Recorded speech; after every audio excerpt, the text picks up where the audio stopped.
The rising sun illuminates the path forward. 12 ships strong, the Rabaul convoy sailed. The guttural laughter of Japanese commanders still echoed across the Bismarck Sea. They mocked the lumbering B-25 Mitchell, a medium bomber, an insult to their formidable Imperial Navy. They called it clumsy, a joke. But that laughter died choked by fire and steel when those same B-25 seconds transformed into roaring beasts, with 8-gun noses screamed across the waves, sawing their ships apart in a massacre no one had foreseen. Their grand plan, a routine reinforcement, involved 8 transports crammed with nearly 7,000 men and supplies guarded by 4 destroyers steaming from Rabaul to solidify their iron grip on New Guinea. It was meant to be another arrogant display of control, another chapter proving the Imperial Navy's dominance. What could possibly stop them? They believed themselves invincible, their defenses impenetrable, their 0 fighters a sky fortress. But the Pacific in 1943 was a shifting, treacherous beast, no longer the playground of 1942. The tide was turning, and with it a terrifying realization was about to dawn on the Japanese. Their assumptions had become a death sentence. Lae, their critical stronghold in New Guinea, was the stepping stone for any push toward Australia. If it fell, their entire eastern flank would crumble. This wasn't just a convoy. It was Japan's desperate hope steaming towards an unknown abyss. On paper, it was formidable. In reality, it was sailing into a storm of Allied ingenuity and raw, unbridled aggression. Across the sea in dusty makeshift airstrips, General George Kenney and his maverick engineer, Paul Pappy Gunn, had forged a monstrous counterweapon. They had ripped out the bomber's glass nose, crammed it with a brutal array of .50 caliber machine guns, and trained their crews to fly suicidally low, skimming the waves, strafing decks, and skip bombing with lethal precision. It sounded like madness, a suicidal gamble. But it was a gamble that would redefine naval warfare. And the unsuspecting Japanese convoy sailing proudly into the dawn of February 28, 1943, was about to become its first horrific victim, plunging into danger, unaware that death was waiting just beyond the horizon. On the morning of February 28, 1943, the port of Rabaul stirred with activity. Soldiers clambered up gangways, officers barked orders, and cranes swung crates of ammunition and fuel drums into the holds of waiting transports. The Japanese convoy that would later be remembered in history as the Bismarck Sea convoy was finally preparing to sail. 8 transport ships stood ready, carrying thousands of men, soldiers, destined for lay laborers, supplies, and heavy equipment to strengthen Japan's grip on New Guinea. Surrounding them, destroyers stood watch, bristling with guns, ready to fire at anything that approached. The mood among the Japanese troops was confident. Many of the soldiers had heard of American bombers missing more often than they hit. Stories circulated of clumsy Allied attacks that failed to stop convoys in the Solomon Islands. The presence of their destroyer escorts with their heavy anti-aircraft batteries made the men believe they were safe. Some even joked openly about how the enemy bombers would never dare face their guns head-on. But their optimism didn't erase the realities of life aboard. The transports were crowded. Men slept on wooden planks, rifles stacked beside them, helmets within reach. The humid air clung to everything, the smell of fuel mixing with sweat and damp uniforms. On deck, sailors watched the horizon, aware of the dangers of Allied submarines, but still confident that the destroyers could protect them from the perspective of Japanese naval officers. The mission was straightforward: reinforce Lae, secure the garrison, and keep the path to Port Moresby open. Lae was the hinge in New Guinea, the link between Japan's forward positions and the vital stronghold of Rabaul. If Lae collapsed, the entire northern coastline of New Guinea would be vulnerable. Failure was not an option. As the convoy slipped out of Rabaul Harbor and into the Bismarck Sea, lookouts scanned the skies. The weather was in their favor, clouds rolling over the horizon, patches of rain, and the open water stretching wide. Every man on board knew they were entering dangerous territory, but the destroyers cut the waves with confidence, their crews ready to respond to any attack. What the Japanese did not realize was that their departure had already been noted. Allied reconnaissance had eyes on Rabaul almost constantly. Pilots from the Royal Australian Air Force had spotted unusual activity at the harbor. Their photographs, grainy but clear enough, showed transports lined up with troops boarding. Allied analysts quickly estimated the size of the convoy, nearly 7,000 troops heading toward Leh. It was exactly the kind of movement the Allies had been waiting to intercept. Back at the Allied base in Port Moresby, tension grew. Messages crackled over radios relaying the convoy's course. General George Kenney gathered his staff. For months, he had been pressing for a chance like this, an opportunity to put the new low-level attack tactics to the ultimate test. Now, with the convoy at sea, his moment had arrived. Meanwhile, life aboard the transports carried on. Japanese soldiers ate bowls of rice and dried fish, played cards, and tried to pass the time. On one ship, a group of men gathered near the rail, staring out at the waves and joking about how the lumbering American bombers would probably aim too high and miss. None of them could imagine that within days, those same bombers would be screaming toward them at mast-height guns blazing. The destroyer captains, seasoned veterans of naval combat, trusted their anti-aircraft gunners. They knew how to fire at torpedo planes and dive bombers, but the thought of medium bombers charging head-on with a wall of gunfire had never crossed their minds.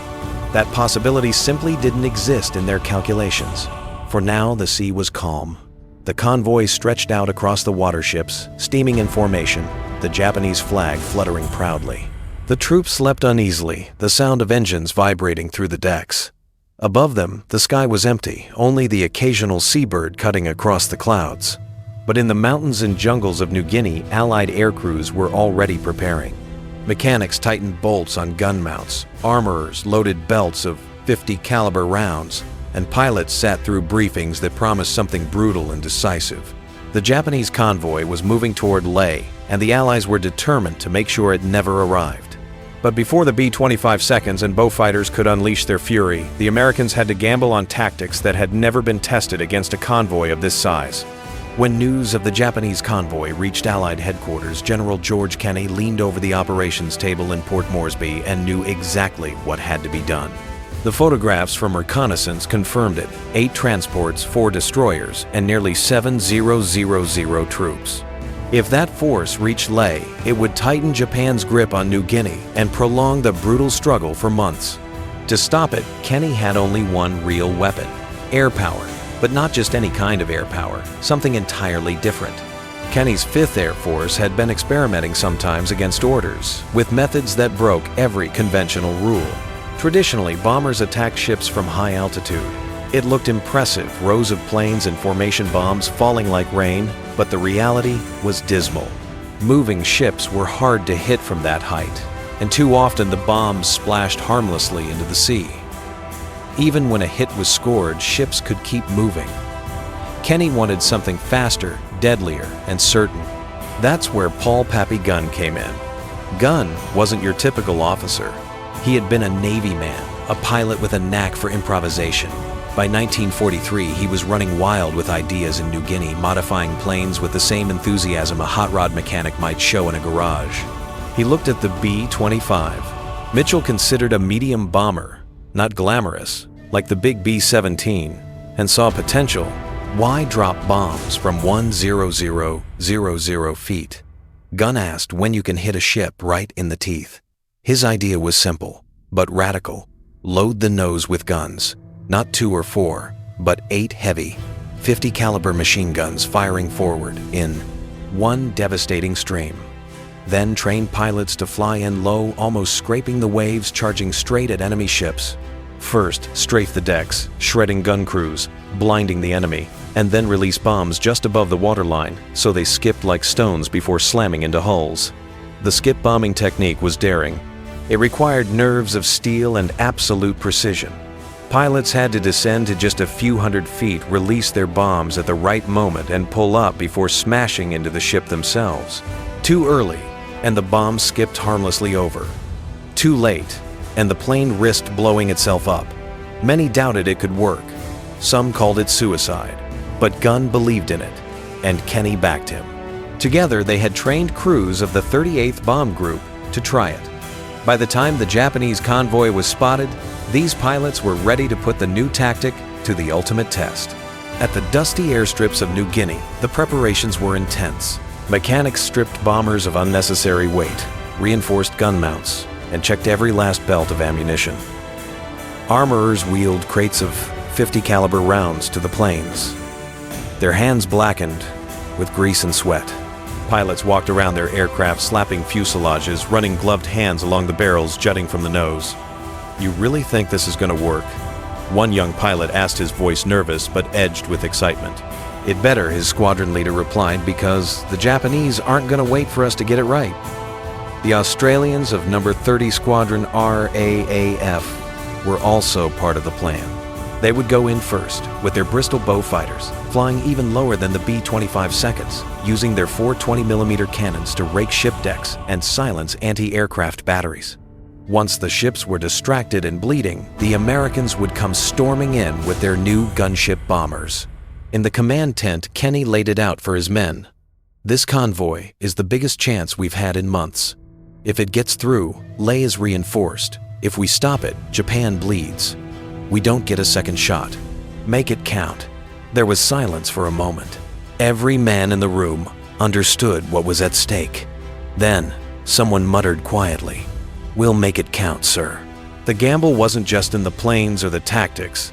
It was in asking ordinary men, many barely out of flight school, to do something no one had ever tried on this scale. They would be flying at mast height, aiming at moving ships bristling with guns, trusting in an idea born in a mechanic's imagination. As the convoy steamed closer to Leh Allied pilots strapped into their cockpits, some tucked photographs of wives or children into their jackets. Others kept their thoughts to themselves, gripping throttles and waiting for the signal. Engines roared to life across the airfields, filling the jungle valleys with thunder. Dust swirled in clouds as squadrons lined up for takeoff. The gamble was about to be tested, not in theory, but in blood and fire. But before the B-25 seconds roared in, to prove their worth, the Australians would strike first, hammering the convoy and setting the stage for the deadliest low-level attack the Pacific had ever seen. On the morning of March 3, 1943, the Japanese convoy cut across the Bismarck Sea in neat formation. The transports plowed forward destroyers, flanking them like watchdogs, their wakes churning the gray-green water. On deck, soldiers leaned over the rail, squinting into the horizon. Some smoked, others lounged on crates. They joked that the Allies wouldn't dare come close in daylight. They were wrong. High above the sea, Allied aircraft were circling into position. The first wave belonged to the Australians. The men of number 30 Squadron RAAF, flying Bristol Beaufighters, were about to carry out one of the most daring assaults yet attempted. Their job was to go in first before the Americans and shred the enemy defenses. The Beaufighter wasn't elegant. It was heavy, solid, and bristling with firepower 420mm cannons in the nose and 6 303 machine guns in the wings. At mast height, it was terrifying. That morning, its pilots were calm but tense as they adjusted their throttles, checking gun switches, listening to the crackle of orders in their headsets. "All right, boys," one squadron leader said, his voice steady over the radio. "Hit them hard. Don't give them time to breathe." The Beaufighters swooped down out of the sky, hugging the waves so tightly that their propellers sprayed up mist. Japanese lookouts screamed warnings as the black shapes thundered in. Seconds later, the decks of the transports erupted in fire. Cannon shells ripped through bridges, shattered railings, and tore apart anti-aircraft guns before their crews could even fire. Soldiers dove for cover as streams of bullets chewed through lifeboats, cargo, and men alike. Eyewitnesses later said the noise was deafening, a wall of gunfire that seemed endless as the Beaufighters blasted through the convoy.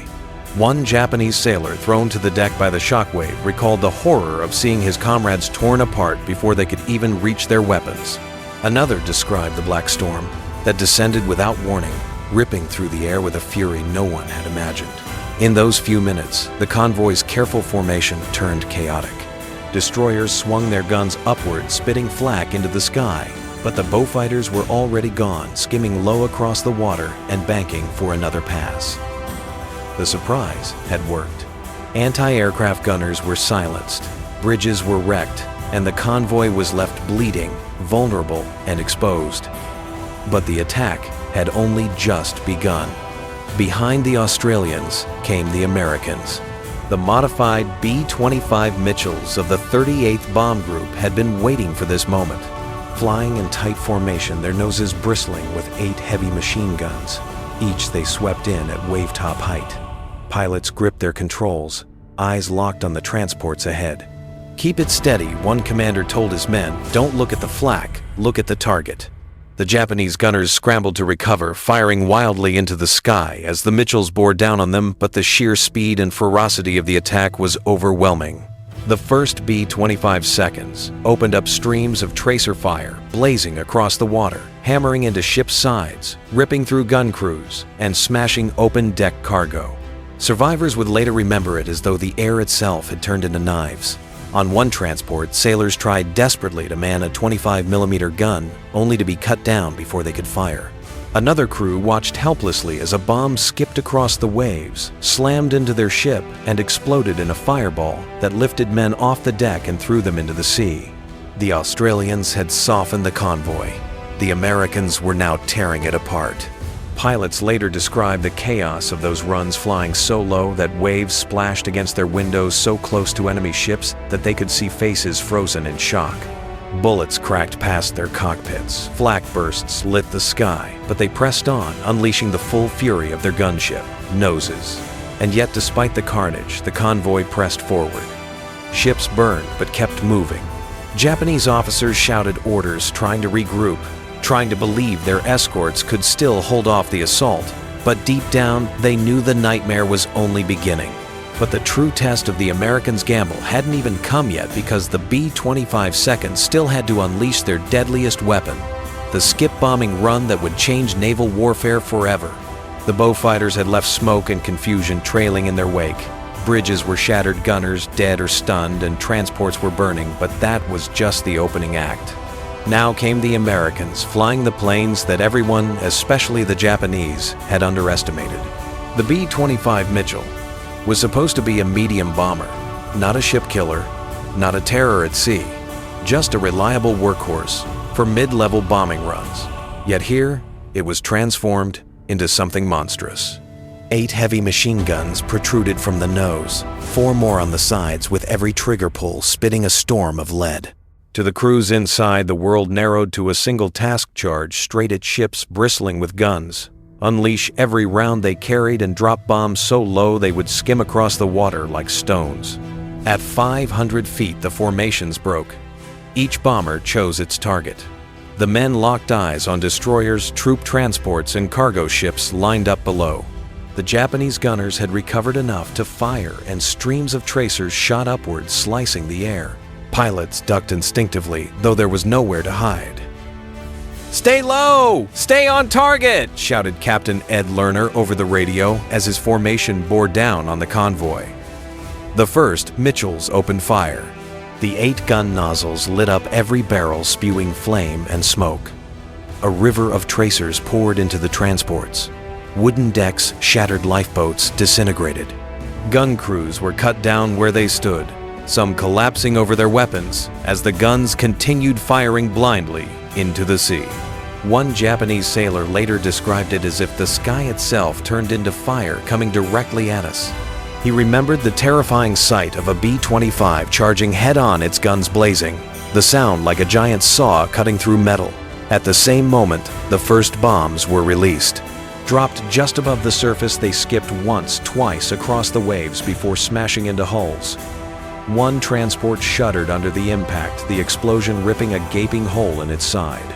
Flames burst upward, swallowing men and cargo in a violent flash. Another bomb skipped over the bow of a destroyer, striking its stern and detonating so violently that the ship lifted out of the water before crashing back in. Inside the cockpits, the air crews felt the shockwaves. Pull up one!" Pilot screamed as water sprayed his windshield. Engines strained, wings rattled, and yet they kept going, coming around for another pass. On one run, Lieutenant Ed "Shaky" Parker aimed directly at a transport packed with troops. His gunners opened fire, first mowing down soldiers clustered near the rails. Then his bomb skipped once and slammed into the side of the ship. A fireball erupted, sending men flying into the sea. Parker's co-pilot, white-knuckled on the controls, muttered, "Dear God, it's like they're being sawed in half." Destroyers tried desperately to maneuver, throwing up walls of fire. Some managed to evade bombs, but every time they turned, another B-25 bore down, strafing their decks. Smoke poured from burning ships, filling the air with the stench of fuel and scorched metal.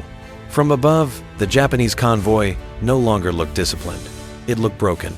Ships scattering, zigzagging, leaving trails of fire and oil slicks behind them. Soldiers who had been laughing about clumsy bombers only days earlier were now diving into the water, desperate to escape the inferno around them. The American pilots had little time to think. They flew by. Instinct, aim, fire, release, climb. Every second mattered. One wrong move meant death. Yet time and again the tactics worked. The 8-gun noses cleared the decks. The skip bombs hit home. One by one, transports erupted into chaos. By the end of the assault, the convoy was in tatters. Flames lit the horizon, black smoke rising high into the sky. Survivors clung to wreckage, drifting helplessly. Destroyers that hadn't been sunk were circling wildly, trying to save men from the water. But the attacks kept coming, and for the Japanese commanders, the shock was complete. The medium bomber they had dismissed as harmless had just proven it could shred ships like paper. But the nightmare wasn't over yet, because what followed wasn't just the destruction of ships, but the annihilation of nearly every man who had sailed aboard them. By the afternoon of March 3rd, the Bismarck Sea had turned into a graveyard. Black smoke rose in thick columns, drifting across the water and staining the sky. Transports burned from bow to stern, their decks twisted and broken, their hulls spilling oil and bodies into the waves. The sea itself seemed alive, with debris, splintered, wood, shattered, lifeboats, helmets, rifles, crates of supplies, and men, thousands of men. The Japanese convoy was no longer a convoy. It was a scattering of wrecks and desperate survivors. Every one of the 8 transports had been hit, some already sliding beneath the surface. 4 destroyers had gone down with them. The survivors clung to whatever they could, driftwood rafts, even floating corpses. They shouted for help, their voices carrying across the smoke and flame. Some were calm, quietly waiting. Others screamed the panic of drowning and burning mixing in their throats. But the attacks did not stop. Allied pilots circled back, targeting any ship that still moved. Some bombers swooped low to strafe the waters where Japanese soldiers floated helplessly. It was brutal, merciless, and shocking even to some of the attackers. One pilot later admitted, "I could see their faces in the water. I fired anyway. If they reached Leh, we'd fight them again on land. Better to stop them here." For the Japanese trapped in the sea, there was no escape. Oil slicks spread across the water, catching fire in places where explosions had ruptured tanks. Survivors found themselves swimming through flames, coughing, choking, clawing for clean water. Others were dragged under by currents or sucked down when their ships sank. Destroyers that had survived tried to rescue men, pulling as many aboard as they could, but they were overwhelmed. Hundreds clung to their sides, begging for ropes. Japanese officers, grim and hardened, had to decide who could be saved and who would be left behind. Some pushed men away to prevent the ships from capsizing. For the Americans and Australians watching from above, it was a sight they would never forget. The sea was covered in dots, one gunner recalled, and then you realized the dots were men. Another described it more harshly. It looked like the ocean itself was bleeding. The scale of destruction stunned everyone. In just 2 days of strikes, the entire convoy had been wiped out. Not a single transport made it to Leh. Out of nearly 7,000 men who had boarded in Rabaul, only a fraction would ever reach the shore. Roughly 3,000 were killed outright in the attacks. Thousands more drowned or died in the aftermath. Those who did make it to land were so few that they posed no threat to Allied positions. For Japan, the loss was devastating, not just in manpower and supplies, but in morale. Their troops had believed they were protected, that their escorts and fighters could keep them safe. Instead, they had been slaughtered in a way they had never imagined, by medium bombers charging in low firing like gunboats. The defeat shocked the Imperial Command, forcing them to rethink how they moved men and supplies in the Pacific. For the Allies, it was a triumph, but one tempered by the harshness of what they had done.